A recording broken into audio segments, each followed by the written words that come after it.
First of all, it's the football. The way the football is played seems to be very attractive to a lot of people around the world. This season, more than any other, any team can literally beat any other team. Most of the world likes the competitive, compelling nature of our football. You're saying the football is better in the Premier League than in the German league? I didn't say that, Evan. What I said was it's more competitively compelling. In other words, whether it's technically better or not, that's for others to decide. Whether it's a particular brand of football, but the pace, the intensity, and the integrity of it, the way the games go to the very last minute, nothing really is ever decided till the very end. That is why, around the world, in my view, people are tuning in to watch our football more than anybody else's.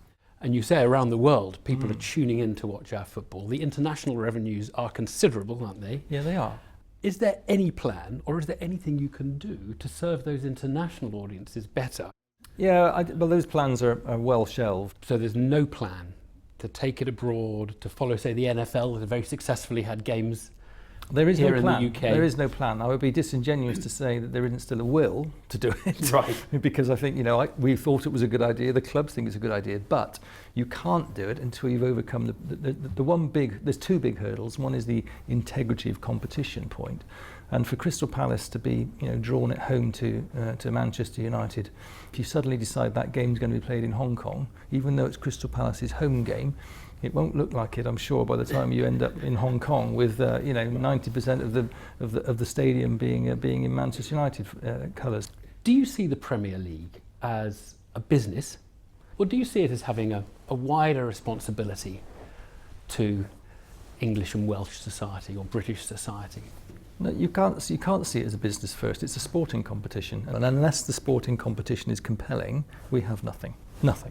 And then that competition has this power that you've just alluded to. It has a power to engage people to do more things, and it has to enhance people's lives, to engage people, to enthuse people, to get people to kind of just stick to football and do things through football because of football that they wouldn't otherwise do. The third part, there is a business element to this.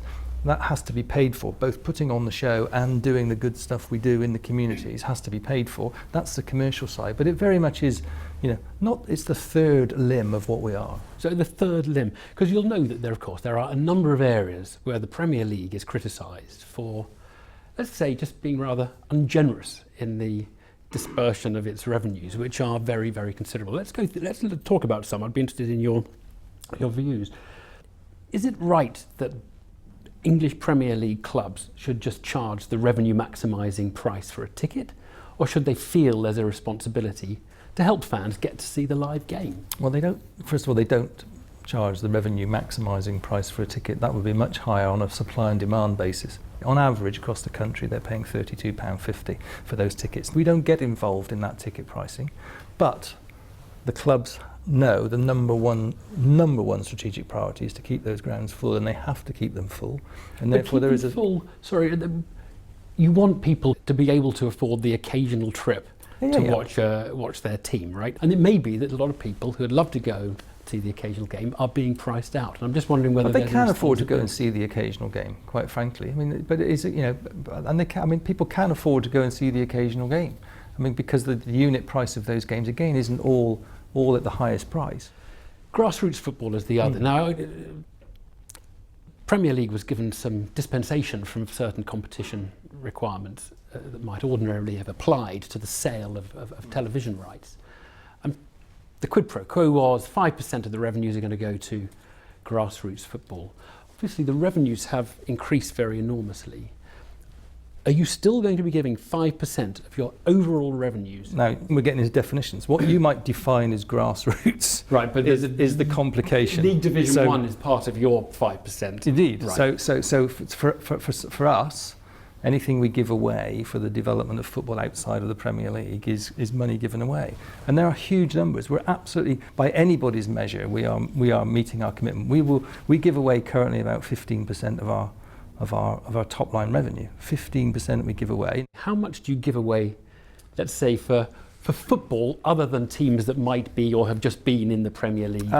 It will be on an annual basis somewhere in the region of about £150 million. 150 million. Yeah. But the revenues, we're talking about, what are the revenues 2 going billion. to be? 2 billion a year. Yeah. So $2 billion, about 150 million so to those. You say it is more than 5%. Oh yeah, way more than 5%. Let's talk about real grassroots. How much goes to that? About 55 to 60 million. If you just work on that being the amount we give away to just your definition of grassroots. Right. I would argue that within grassroots you would have to include, in my view, what lower league clubs are doing in their communities, for example, what football league clubs are doing in their communities, because football in the community is a grassroots activity. It's getting people taking part, and I would even argue that youth development, up until the point when anybody's anywhere near giving a professional contract, all those thousands and thousands of young children that are engaged in all these youth development programs, is really a grassroots community-based activity. So I think the definitions get complicated, but let's take a step back. There is no other business that you sit opposite, and you get to talk to many businesses that give away 15% of their turnover off the top. So you are accepting, you are really clearly accepting it isn't a pure business. It does have obligations to society. Absolutely does, yeah. Again, responsibility beyond the Premier League, not treating it as a business.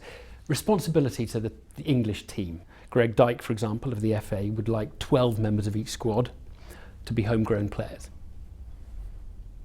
Good idea? No, at the end of the day we don't think, whilst he thinks it's a good idea, we don't think quotas work, because all you're doing is protecting, effectively, we absolutely believe if you want to be good enough, you've got to be able to play against the world's best. And so we do invest hugely in youth development, and then what happens is you have to put these players into the real environment against the world's best. And our arguments are, it's a difference of view as to how you improve the fortunes of the England team. And Greg thinks quotas are a good idea. Myself, along with, by the way, pretty much all of our 20 club managers, and who know a little bit about this, absolutely think that the best way is to make sure that when they come through, they're good enough to compete against the world's best in the domestic league. You mentioned that any player, you don't like quotas, any player can play in the team. What about sexuality? Do you think there are any gay players in the Premier League? I'm absolutely sure there are, yeah.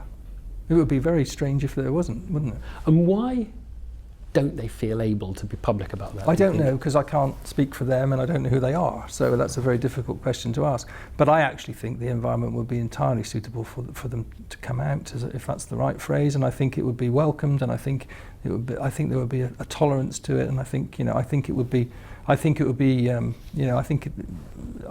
time would be right to do that. One last one. Do you think the Premier League has peaked in this broadcasting round? That's like asking. It's not going to carry on. That's like asking anybody if their best days are behind them. Yeah, no, of course it's not peaked. I can see this going on for some good time yet.